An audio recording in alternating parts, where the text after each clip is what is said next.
engagers. They can also be critiquers, so that's something to keep in mind, but most of them are engagers and people who love to share and share often. That leaves 90% as lurkers. Doesn't it sound like a scary word? It's not. It just means that they're there, they're consuming data, but they're not engaging. That means you have no idea that they're actually there.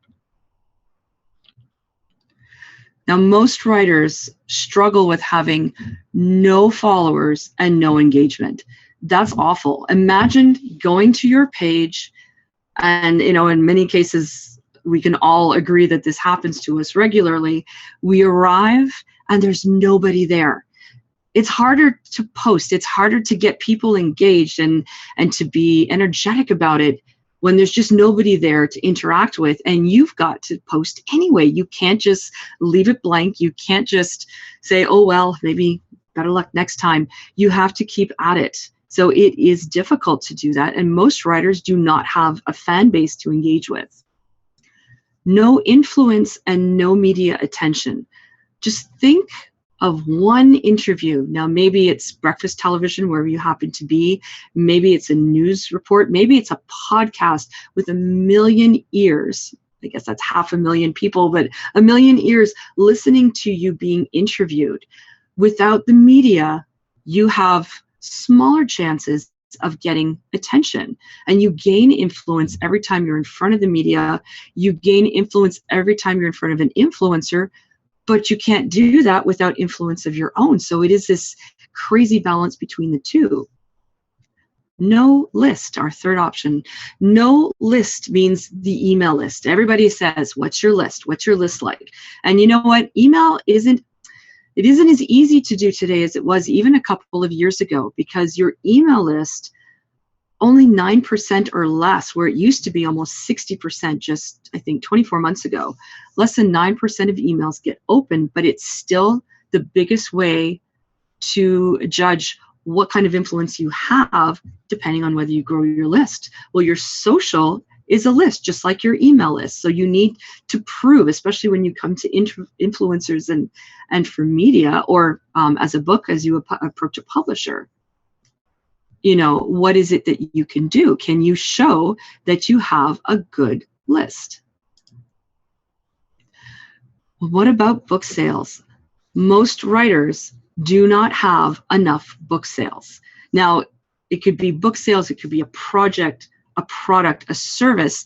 It doesn't really matter. What matters is that if you don't have fans, it's hard to spread the word. You don't have fans, it's hard to build influence. It's hard to get media attention. You don't have a list because it's so small. So you don't have a group of fans to sell your books to when you do have a launch. Now, the great news is you don't need to have all your products. You don't need to have your books ready. You could actually get interviews without books if your reach is big enough and you're interesting enough and your words compelling enough to bring attention to it. So you can start with nothing, build your list along the way. By the time you have something to sell, you have an entire group ready and interested to buy from you.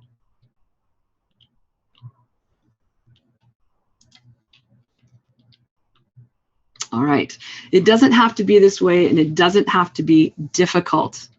And I want to tell you, there was a time when I was just like you. Didn't have that many followers. I really struggled. And I come from an IT background. I thought, social media, that's going to be easy.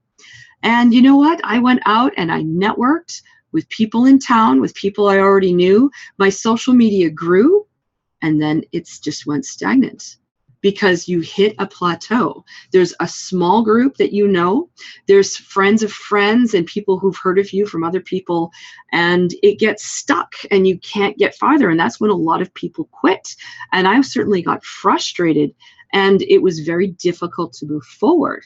But with a great deal of trial and error, I read everything that I could find. I found influencers. It took me a long time to speak to some of them, but I followed their work and I read a great deal of white papers. And I'll be quite honest, I actually enjoy reading white papers. I like to see stats and results. And you know what I affectionately call the system that I developed the chain reaction, because it really does work. And I'd like to share that with you. So who is Catherine? A little bit about me.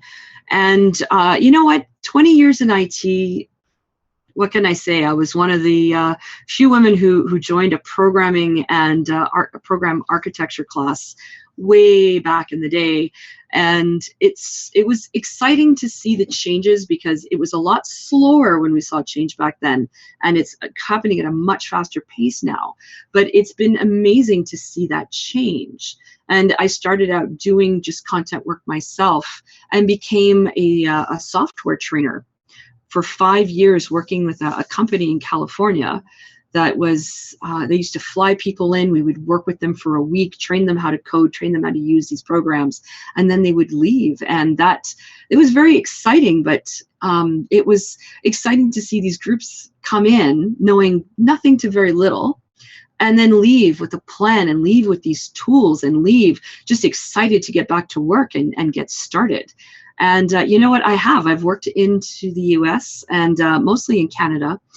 And I find that, people have the same problems. People have the same interests. And it's very exciting to see the changes that have happened across.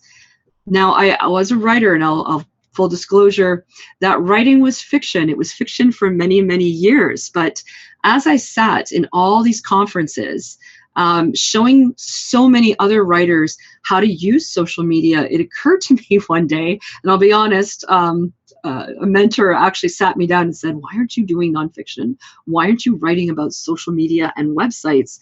And it occurred to me, yeah, I should. I know how to teach people. I know how to tell writers, nonfiction and fiction, this is how you can make social media work for you. Now, I am a natural networker, and that's how it started. I worked in my cities that I've in. I've always been a networker, but more likely or more recently, networking in order to mimic how can we build a very strong group in town, but take that exact same model and make it work. And make it work online. There are ways of doing that. And again, I'm dyslexic. I was actually diagnosed at 10 with severe dyslexia. So it's been a struggle for me in all forms of writing and content creation, but it gives you this amazing creativity. And with that creativity, I find new ways to deliver some pretty amazing material. Now, I'm going to ask you to stick around. I will be answering questions at the end, but also I will have a gift for all of you that attended tonight, or if you stick around to the end. So see you then. Now, what are the 7 keys for social media results, and why is it so important? I want you to think of it this way. Imagine having a fan base that's large enough to sustain your book sales, that engages enough to inspire others to connect with you, and inspires enough to follow you into a leadership role, and once again, to buy from you. That's pretty exciting. And I just noticed I have an updated slide below. So inspired enough to follow your leadership, and then dedicated enough to buy your books from you. It's a pretty exciting place to come from. And that could actually happen for you with just a couple of changes. And if you do a few changes every week, every couple of weeks, you're going to get into that particular space. So imagine what that would look like for you, your books, and your business. So let's start with the 7th key. And the 7th key to social media results is having a system. This is a step-by-step system. You want to make sure that you're not going to be wasting your time, and that's what the system kills, is time-wasting activities. So let me start with an example. Imagine you're sitting around having a coffee, and you realize it's Wednesday, I'm supposed to post some social media today. And you spend a moment drinking your coffee thinking, what am I going to post? And then Thursday comes around and you're thinking the same thing as you're getting up. I need to post something. And Friday comes around and you're pulling your hair out because once again, you've got to find something to post. That's how you're doing it wrong if that's what you're doing. You want to have a plan and a system in place so that you're thinking in advance, what am I going to post for the next little while? Get, if you will, get your ducks all in a row. Find in advance things that you're going to post so that one thing can lead to another. Now I'm going to get into a couple of other options that build into the system, but your system says you're not, or says that you're not going to lose the ability to waste time. You're going to know what to do at all times, and you have a checklist, and you have the next item on that checklist, and you know at one point in the month you're going to work on one thing, and another point you're going to work on another thing. So the seventh key is having a system fully in place. I love my system. My system's called the chain reaction. So your sixth key to unlock social media results is compelling content. People love their content. And, you know, I'm not going to be dissing anybody here. You write amazing work, but your work on your pages or the work on your website doesn't always translate to social media content. Writing a blog is different from text on a website or words on a page. A social media post in Facebook or in, if you use Snapchat or Facebook Live, it's different. And each system or each account, if you will, requires specific wording. So you have your original content, but it has to be repurposed now for that specific social media. And honestly, a title makes or breaks who's going to look at it, especially when you're skimming. That title is everything. So compelling content is going to be very important. Your fifth key to unlock social media results is the right audience, or audience question mark. What does that mean? You might be selling it to the wrong audience. And by the wrong audience, I mean this audience. Sorry, you can't see me. Sorry, a full audience rather than a small audience, and a targeted audience, and something that we call an avatar. An avatar is when you can actually put a name, whether that's a client or a particular fan. If you can say, Janet is my avatar, and you know that Janet has 5 children, and she absolutely loves to go to the gym, and she used to work in marketing, and she drinks coffee with a specific latte blend. And if you can get down to that type of detail, it is far easier to find 100 women like Janet than it is to find 100 fans in a general audience. So you really have to get specific. Now you can have multiple avatars in your audience, and then you can have audience blending or audience seeping, which is friends of Janet who Janet will introduce to your material. So they're not Janets, but they are very close, so they're seeping. But it's really important that you start off with a Janet or an avatar like Janet, so that you can really focus and key in. It will be so much faster to build your audience when you have that set. All right, the 4 R's is our fourth key. Your 4 R's are reviewing, recycling, repurposing, and redoing your content. Now, this is a big one. So for those of you who already do social media content and you're already creating posters, you're creating Twitter tweets and Snapchat material, you're doing video, this is the biggest takeaway you're going to get from tonight. So make sure you are listening to this part. The R's, recycle, review, repurpose, and redo, means the same content being used over and over again with just one thing slightly different. If it's a poster, it's a different color background. If it is a quote, you use it on an existing poster that has a different quote. When a couple of months have gone by, you check the wording. Remember compelling, that was number 6. You make sure that what is compelling 6 months ago, is that wording still compelling today? So you're going to repurpose it perhaps for another book that's coming out. Much of what you put out now can be the exact same thing that you're using later. So you're not constantly creating new material. And one thing that's really important here is that when you see famous people's quotes Those are quotes that don't belong to anyone except the originator, who's probably deceased at this time, or so much time has gone by, you don't have to give credit to these individuals.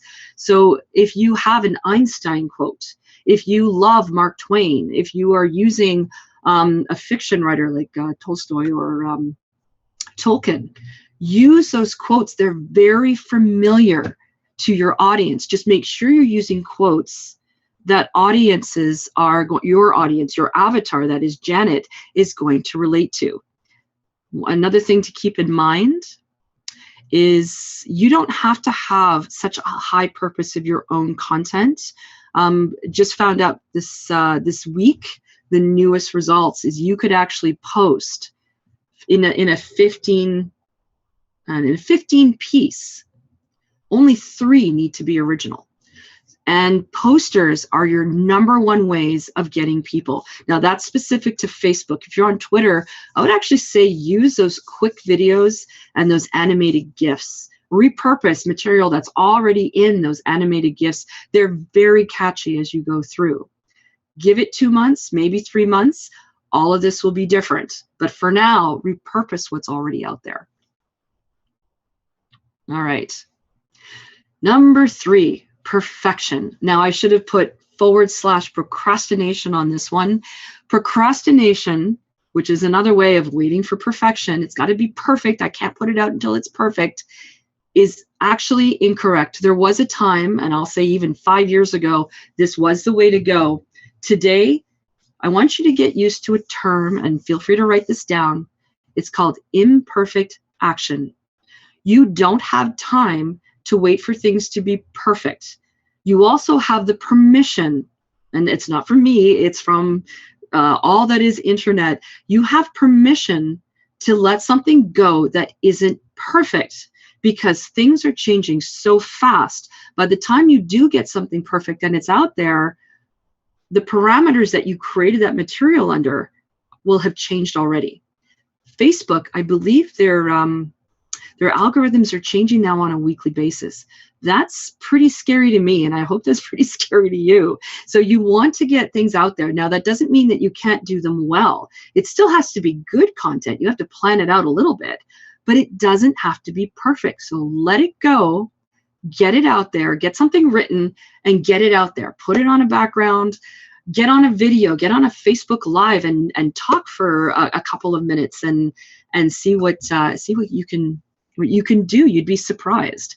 Because you know what? The second key for social media results, and this is a big one for a lot of people, it's fear. It really does go hand in hand with number 3, but rather than a perfection procrastination, this is fear. Now, procrastination can be a big part of fear. It's as a result of it, but it doesn't have to be. Fear, you know what, when I went back to that slide, when we looked at the percentage of creators, that's 1%, engagers, 9%, and the lurkers that are there, they're just not engaging with anyone, that 90%. You didn't see trolls. Everybody's afraid of the trolls. They don't even make up a 1%. They're a tiny little number. Now, another part of fear is fear of being out there and not being taken seriously. Or what if somebody doesn't agree with you and doesn't agree with you publicly? What if you get attacked? What if you have very negative response to what you put out? Or even worse, what if you're ignored? I don't want you to worry about that. And I'm going to give you an example. This one's a personal example.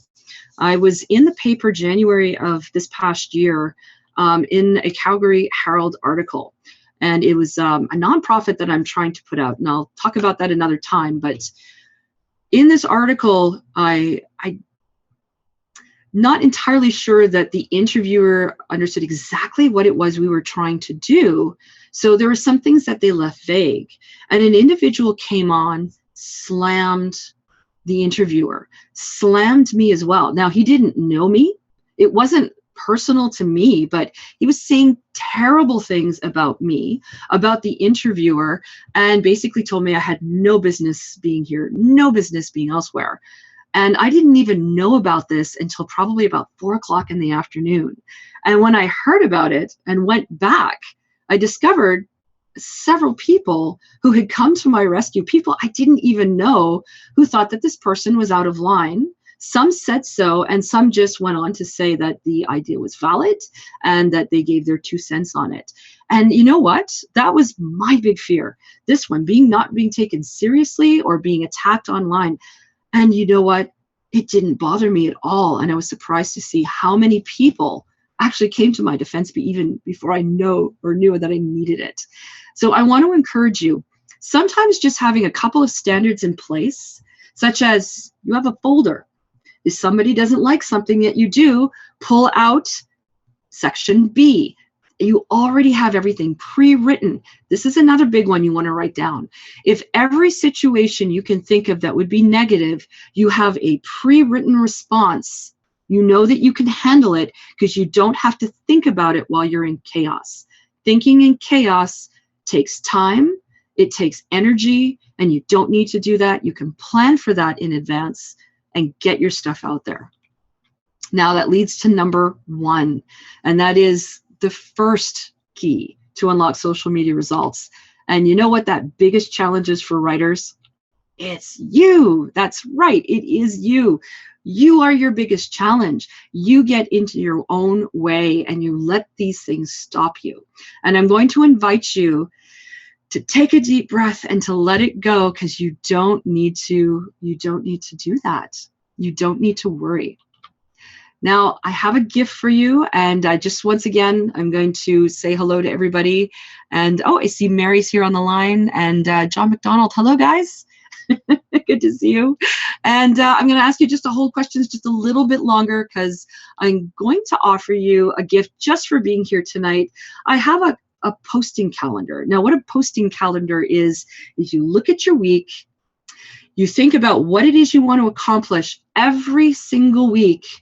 You write it on the calendar and you stick to it. And when you're thinking, oh my gosh, what am I going to do this week? You always go back to your calendar and you know exactly what you need to do, because that consistency is actually the most important thing. Now, that's not a key that I have up here, but consistency as far as whatever piece you are, and you know what, your different channels, your different social media platforms, consistency looks like something different on each one. So you have to decide first what it is you're going to do, and then what the consistency is for that.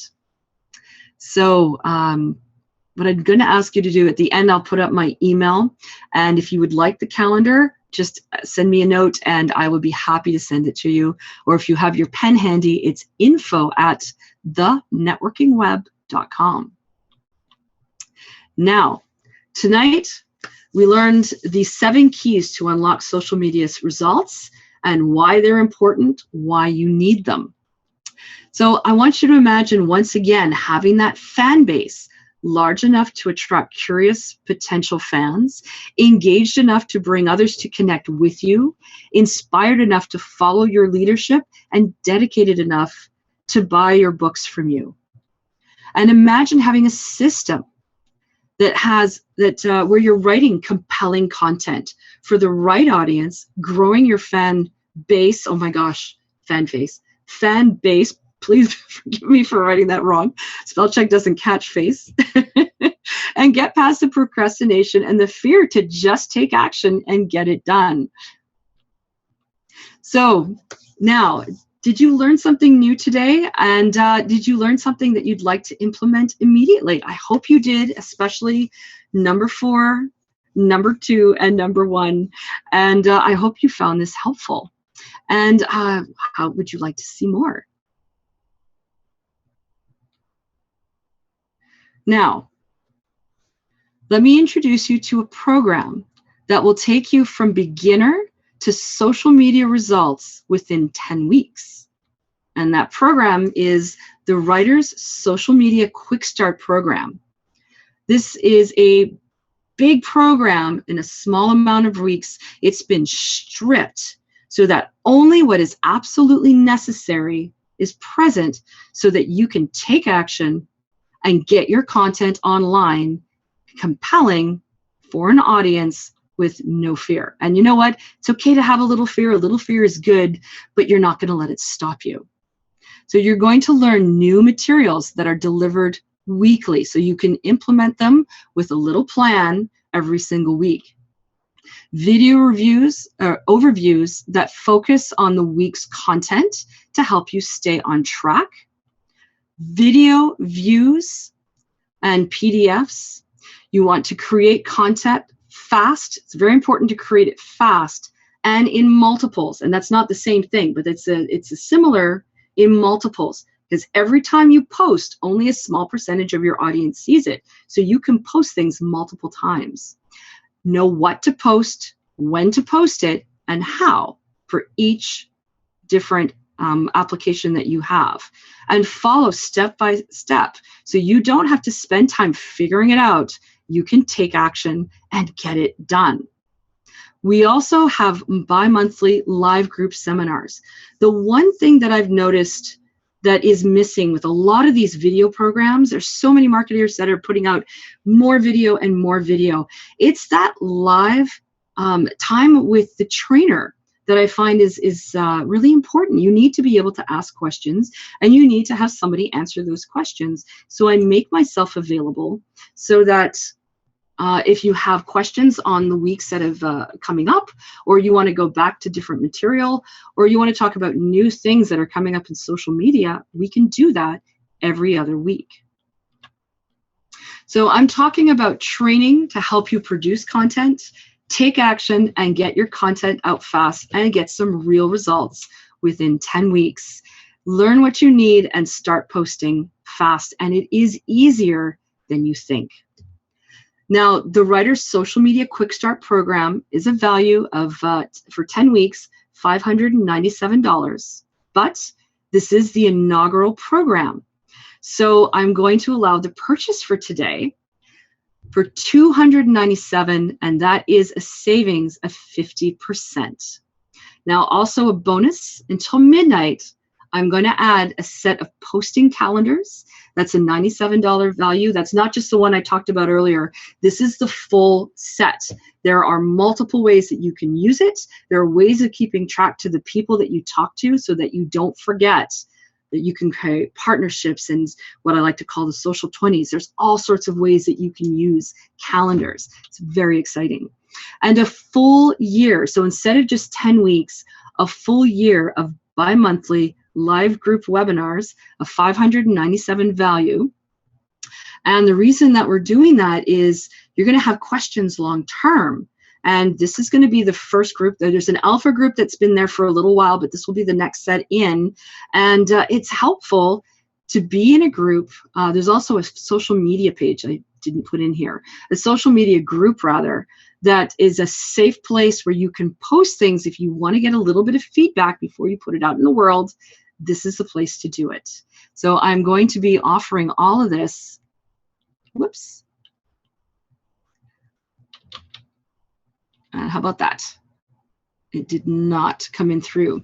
So until midnight and midnight Thursday, with the added bonus of a full year, bi-monthly group calls, and the full 10-week course, along with the full, the bi calls. Obviously, I have the wrong slide here. Apologize for that. So I want to thank you for coming for the webinar. I hope you're able to take away something really powerful from tonight. And if you would like the calendar and are not interested in going forward with the program, just shoot me an email and I'll send you your calendar. For those of you who are interested in the program, I know it's a doozy of a link, but it is there. I'll put it up on the screen at this time. And oh, by the way, there is a coupon code for that. And that coupon code is going to be available. As you know, this is the dress rehearsal tonight, so we'll make sure that that coupon code is on for the Wednesday after. And if you'd like to get in touch with me, you can contact me at info@thenetworkingweb.com.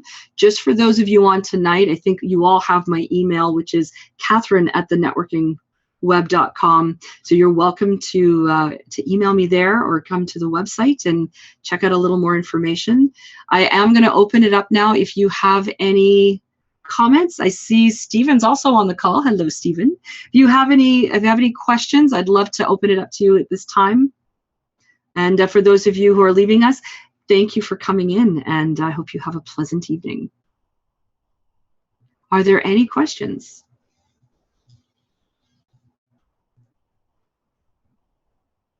Hello, Mary.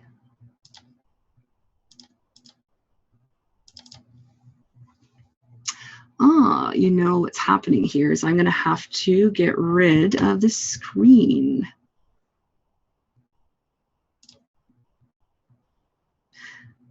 Hello, Mary. Unfortunately, it is not showing me your hand anymore.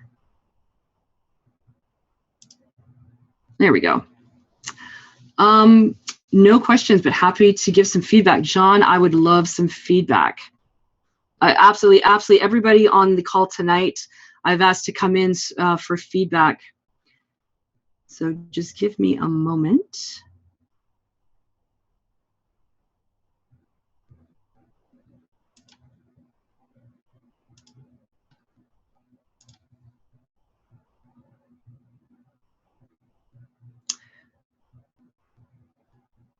Oh, for those of you who are interested, yeah, I'm looking how to bring you in. This was a webinar and I got moved over into a meeting. Isn't that interesting? We did a dress rehearsal for this last week and the screen is completely different. They do have polls and questions.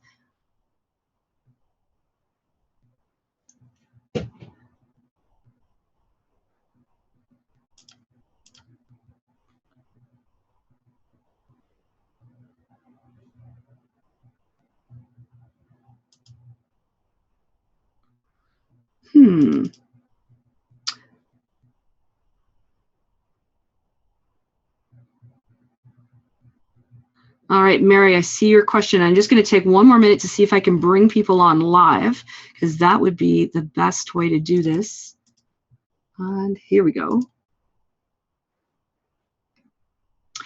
Here we go. All right, we're going to promote John to a panelist.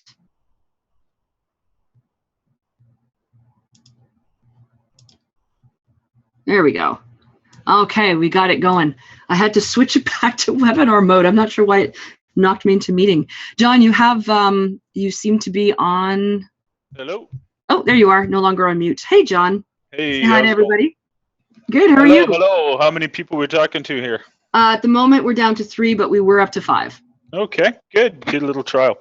Yeah. I got in, had about quarter after the hour, just as you were starting to get into your 7 points. And so I'm not sure how your intro was, but just looking to give a little feedback. Please do. It's good for everybody on the call because I'm sure everybody's going to be doing webinars. I liked your fan face one. That was a good typo that you didn't catch as well. until it was going live, right? Oh my gosh, that was pretty funny. There are two cases that I saw that I thought it would have been good for you to explain a little bit more. I wasn't quick enough in my notes to keep up with your 4 Rs. Yes. If you could highlight those. Highlight the 4 Rs? Yeah, like have it written as the 4 Rs, but somehow on your slide, if you can have what they are, just so that people can take faster notes. Right. Full disclosure, I changed a great deal on this webinar and moved a lot of things around, lost some content. So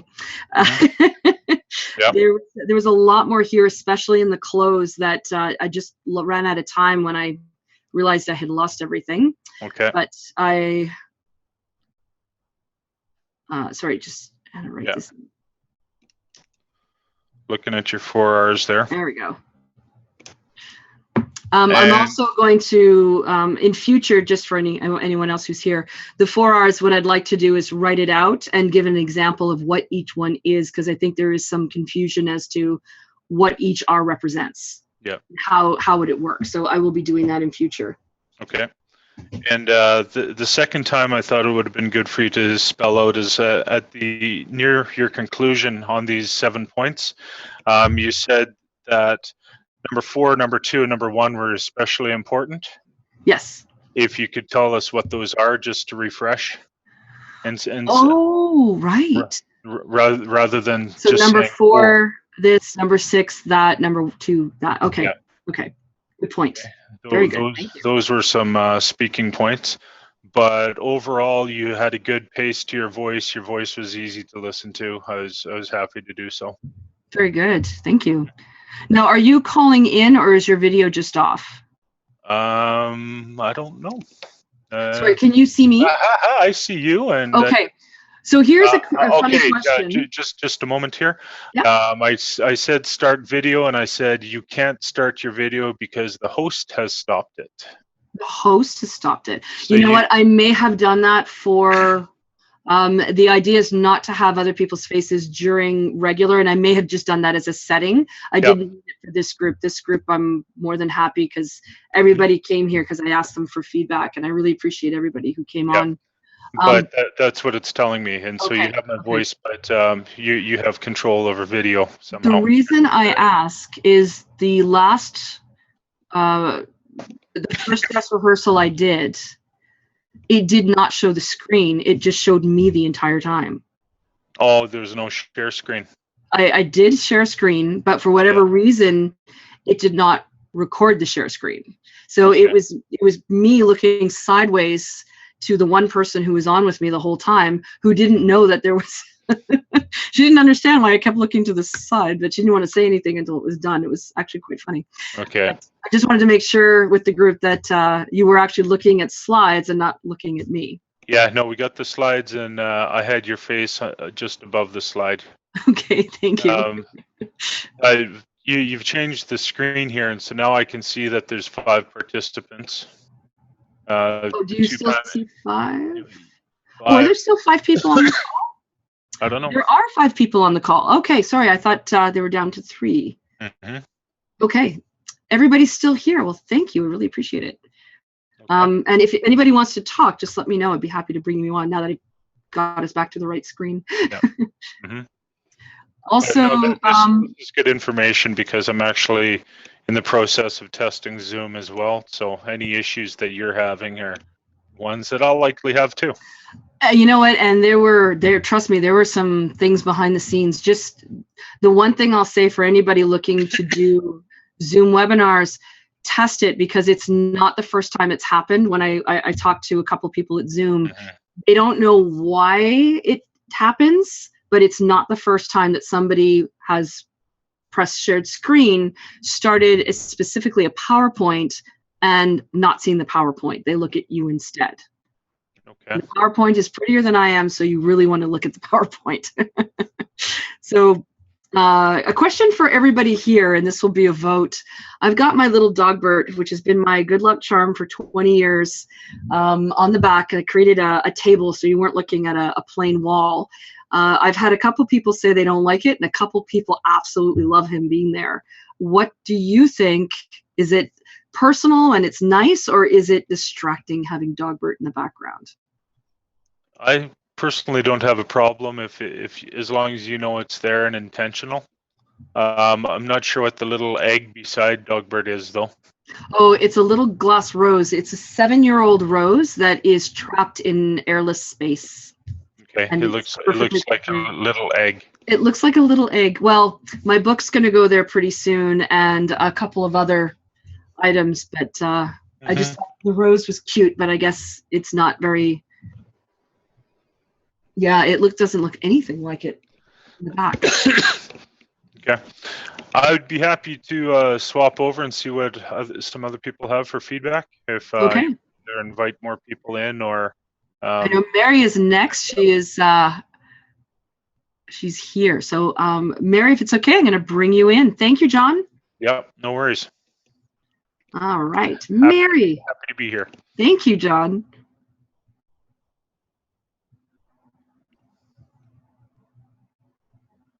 Mary's on mute. Mary, you're on mute. So in the bottom on the left, there's a little mute button and a stop video. Okay. I'll go on mute now. Okay, that worked actually pretty well. I'm getting a couple people sending text messages. They don't like the rose, but nobody's saying anything about Dogbert. Mary, do you like Dogbert? I do. I just wrote something in the chat about it. What I said was I like it, but I would actually say something about it in the webinar. Oh, okay. And what I found I thought would be a little bit better for improvement in terms of visual was it's very dark behind you, like because your chair and then the table or whatever you have all blend together. So my suggestion would be either maybe brighten up something what you wear, because you kind of blend in too. I do, you're right, the dark hair and everything. Yeah, or even have that white wall behind you and have your little guy there somewhere too, because it's really quite dark behind you and it kind of blends with the chair and with your outfit. So I would also suggest a bit brighter outfit. I've got a tablecloth, which is a dark blue, and it comes absolutely full black, but I'm going to be getting a red one for the background just to have the break. Oh, that'll be good. Got the curtain. And what else is it? Oh, yes. There is a light source that goes above a Logitech.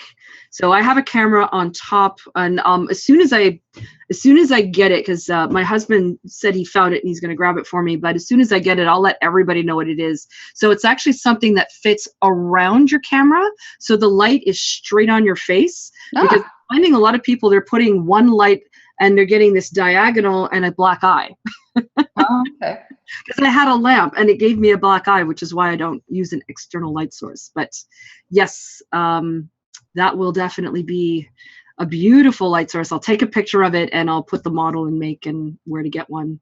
Yeah, I actually found your face is lit up fine for me. It was just from sort of the lower part in your outfit, it all kind of then blended in. Right. So now, full disclosure, I have a massive screen and I have a massive screen over here. In order to get this, because I know the light is dark, I have Notepad open and another form of Notepad on the other screen. And that white of the Notepad is what you're seeing in my face. If I made Zoom and all its dark parts, the full screen, I would be much darker. So a Notepad, if on a large screen, is a quick way of getting light.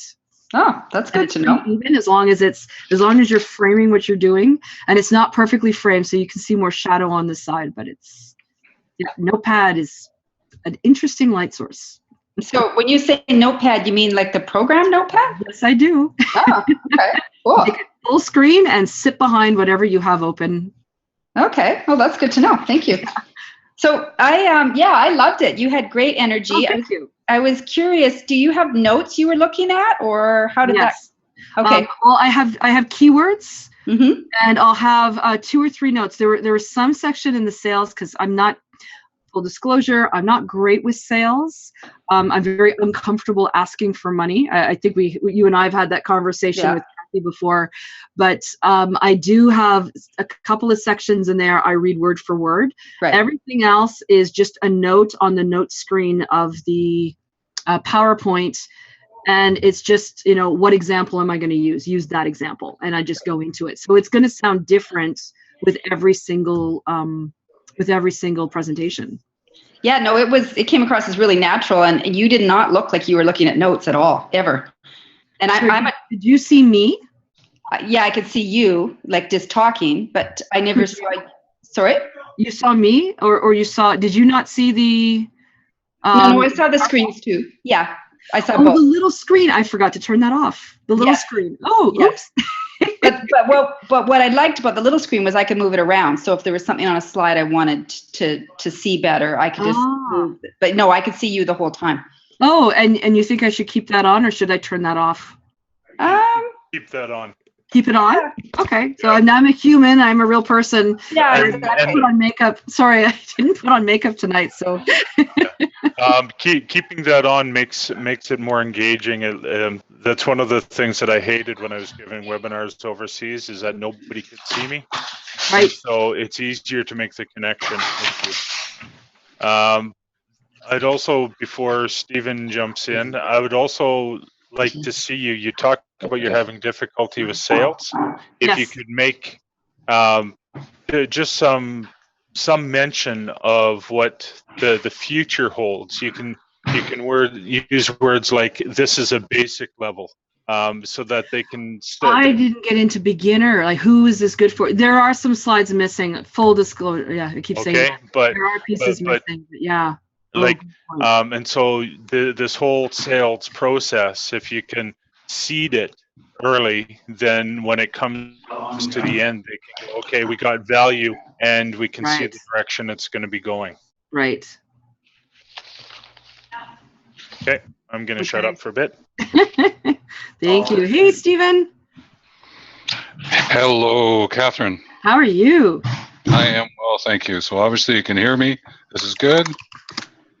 And it's shut off the video. You can put the video on.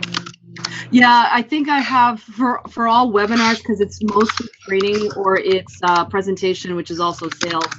We were told to never have other people's spaces. You are always the person, and I never turned that back on for this group. So sorry. Okay, that's okay. All right. I have a list of 8 things. You ready? Okay. And everybody else who's listening, this is going to be good. and I appreciate where you're coming from, and I know that there's a few things that are missing, and I appreciate that it's also beta. So that's great. All right. Very beta, but it will be much better, and there are pieces missing. Yeah, that's okay. So to start off, in terms of getting some kind of hook in. That's helpful around, like the story of the 1%, and that I appreciate that, because you've got to find some kind of hook that brings them in. Mm-hmm. You maybe just strengthen it just a little bit more so that people really get it. Okay, what that hook is about in terms of the presentation, right? In case they may miss it. Okay. So if the real story here is to go after the 1% and the 9%, mm-hmm. then just really emphasize that piece of it. Okay. You want that much detail in the very beginning? It's not. It's just a little bit more to really just put the final key concept in. That, hey folks, come on, what you're doing. Okay. You're looking for the 1% and 9%. But what's really important is that 1% and 9% are looking for you.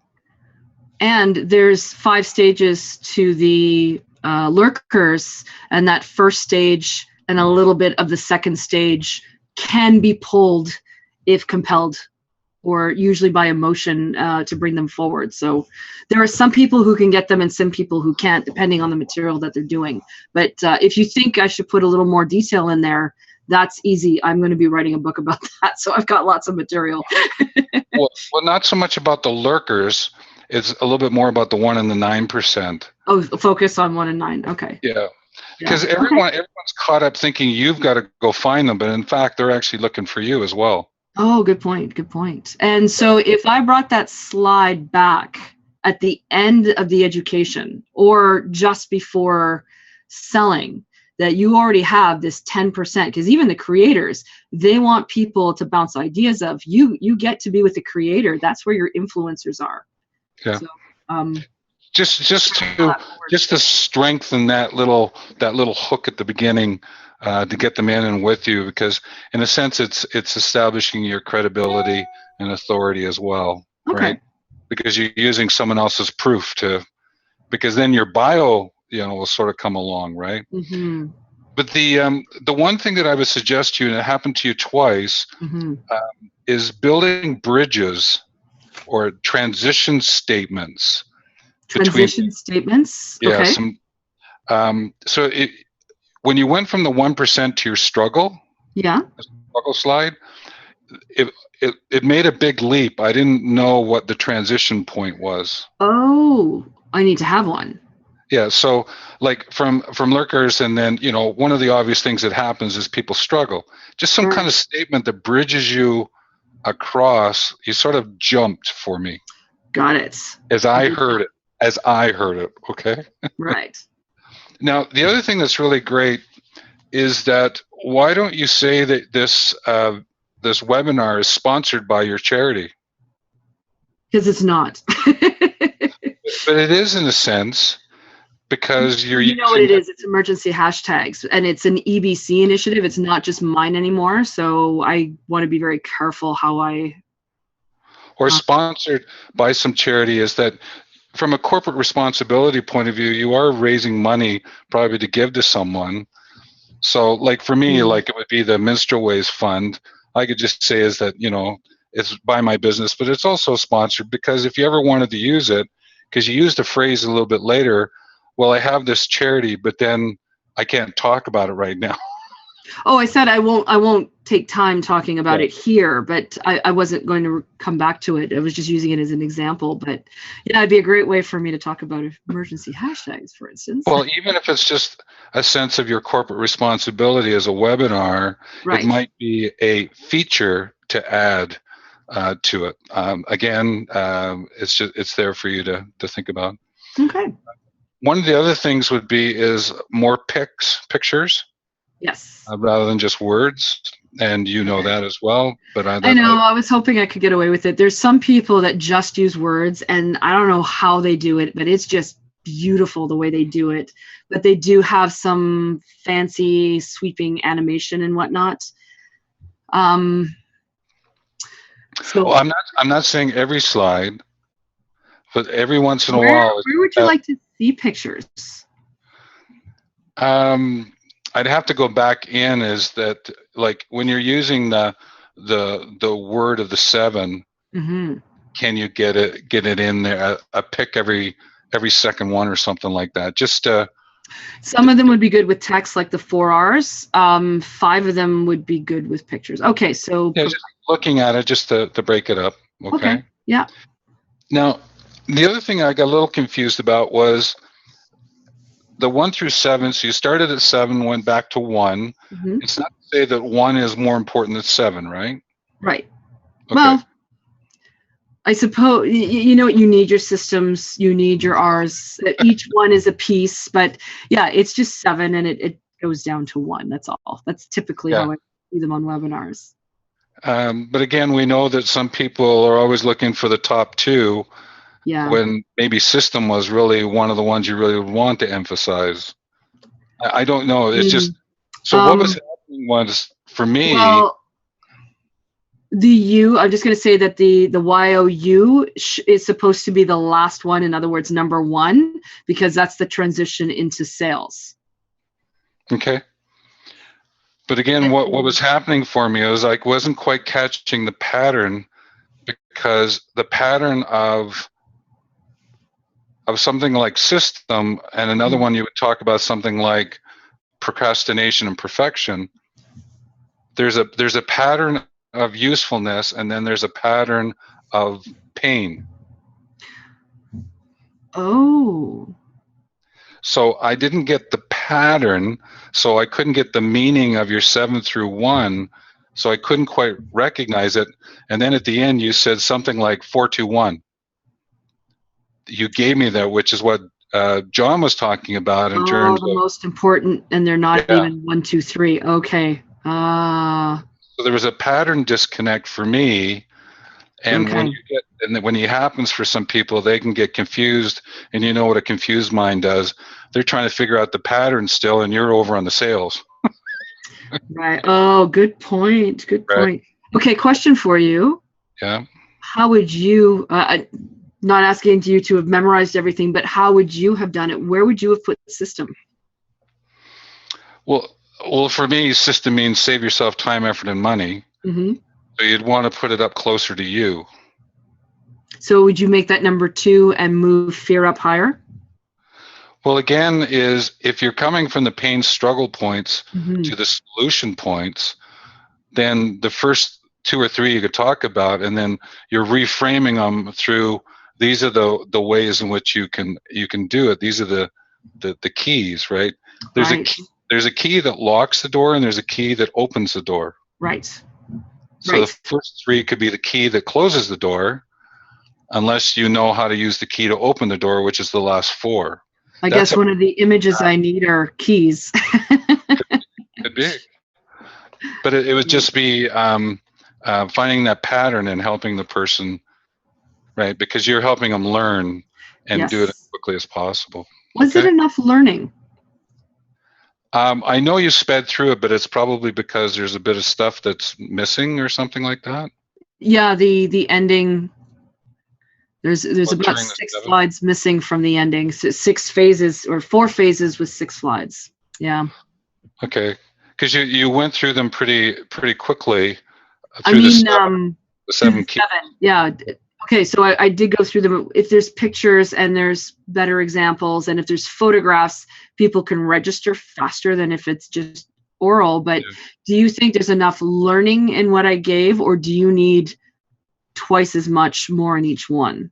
No, I wouldn't go a factor of 2. I would go a factor of helping them understand the pattern you want to give them. Here's the 3 keys that close the door. Here's the 4 keys that open the door, kind of idea. Just really help them get that. Then they're not thinking about that when you're moving them over into the offer. Mm-hmm. Because what happened is that you gave this summary before the offer. I gave the summary of what I talked about in the 7 before the offer. And it sounded like you were closing. Oh, so, okay. I think I know what you mean. You phrased it. There's a difference between sort of saying, well, here's the summary, then there's a pause, but here I might have the offer, versus here's the summary, like the 421, they're really important. And these 7 pieces are so important that I know that I've created an offer that can help you to get your keys and put them on your keychain and actually get you to work. See the transition? I'm not saying that's how you do it. I'm just But okay. Then again, I can follow you in the presentation. But it would make it more clear for somebody who has never known me before. My style. Yes. Somebody who's coming in completely carte blanche, they would have no clue. Correct. Right. And then to the point of, anyone who is doing the sales part, we all need to be very, very aware that it's actually the best part of the whole presentation. The sales is the best part of the presentation? I'm having some fun here. Well, it is for us. Yeah. That's what I mean, right? Yeah. And it's there was a little bit of a rush through, and I know slow it down. And that point, I'm not going to belabor that, but just slow that down a little bit. Yeah, the last slides are wrong, and those slides were good a couple of minutes before we went live, but I'm thinking I didn't save it, and the old version came up. So yeah. Shame on me. And so the last point that I would have is, at the very beginning, make more of an intentional notification of making an offer. Make it more clear? Make it clear as, I'm making this presentation. I just want to be clear. There's a gift and an offer that's going to be a gift given to you, and an offer that's going to be made at the end. A gift and an offer. Okay. Yeah. Okay. And be truth, trust, and transparency. Right. A gift and an offer. Because again, is that if you're totally transparent, then they'll fall back on the trust, because they'll fall back on the truth. And if you actually do it, then they don't have any dissonance in the back of their head going, yeah, but she did. No, she didn't say it. Yeah, but she, wait, eat it. And a confused mind doesn't buy. I thought I was going to get the whole program as a gift. You're a liar. So those would be some initial thoughts for you. Okay. All right. Thank you. It's a lot to take in, but I really appreciate it. And for the 3 of you still on the call, I guess the 4th person is me, it turns out. But for the 3 of you still on the call, thank you so much for your notes. It's been fantastic, and I realize it's not exactly where I want it to be, and pieces are missing, but the show must go on no matter what. Did you see the point that John raised about seed sales during presentation? Yes, I did that. I saw that. Yeah. Seed sales. because that is certainly gets to be a really wonderful way to have it happen for you. Yes. Right. Because knowing who you are and all that, I know that you've got rock solid information, and if you stand in that authority and position, right, your voice will come with that. So I only look forward to hearing more of these kind of presentations. So thank you very much. Lots and lots coming. Just gotta get one down perfect. And yeah, it was good listening to you, Catherine. Very much. Thank you, John. You guys are awesome. Mwah, mwah, mwah. And next week, it's going to be so freaking awesome. I'm going to be doing a live version of this on Saturday too. So we'll see see if I can get it perfect on Saturday so that Wednesday is like ultra perfect. Holiday Saturday. See, it's a work day, baby. Well, we'll have shots and watch you. How's that? Oh yeah, shots are good. Whiskey. Whiskey. There we go. Partial to whiskey. All right. Have a good I still have to drive, so no whiskey. All right. Everybody, have a good one. Yep. Thank you so much. Have a great night, and I'll talk to you later. Yeah. Bye. Bye. Mwah, mwah, mwah. Bye.